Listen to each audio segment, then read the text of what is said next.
Գործադիրն այսօր օրենքի նախագծի տեսքով ընդունեց պետական գույքի մասնավորեցման 2010-2012 թվականների ծրագրի կատարման 2012 թվականի տարեկան հաշվետվությունը։ Պետական և համայնքային գույքի մասնավորեցումից և օտարումից համապատասխան բյուջեների մուտքերը 2012 թվականին կազմել են 166 միլիոն դրամ։ Կառավարությունը վերահսկողություն է տարել սեփականատերերի կողմից պարտավորությունների կատարման նկատմամբ ու նաև թերություններ է հայտնաբերել։ Պայմանագրային պարտավորությունները ոչ պատշաճ կատարած մասնավորեցված սուբյեկտներին ներկայացվել է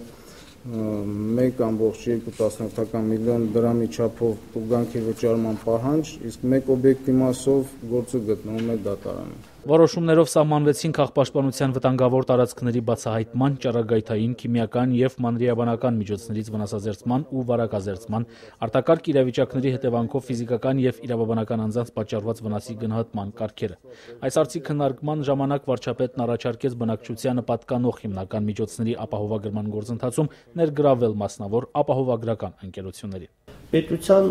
դերակատարությունը այստեղ ֆինանսական միջոցներ տրամադրելու մեջ չի կայանում, այլ պետությունը պետք է ստեղծի պայմաններ այդ նման հարցերը լուծելու համար։ Հաշվի առնելով խոզաբուծությունում վերջին տարիներին ստեղծված վիճակը, կառավարությունն այսօր հաստատեց հանրապետությունում խոզերի աֆրիկյան ժանտախտի վերացման և հիվանդության տարածման կանխարգելման միջոցառումների ծրագիրն ու կարանտին սահմանելու պայմանները։ Մի շարք որոշումներ վերաբերում էին հողերի կատեգորիաներ փոխելուն։ Գործադիրը հաստատեց նաև կրթության և գիտության նախարարության ներկայացրած կարգը կրթության որակավորումների շնորհման մասին և լրացումներ ու փոփոխություններ կատարեց Արցախի պետական և ոչ պետական և Հայաստանի պետական բուհերում հատկացված տեղերի ընդունելության կարգում։ Գործադիրը նաև հավանություն տվեց դատական ծառայության մասին օրենքում լրացում կատարելու վերաբերյալ Արդարադատության նախարարության առաջարկին։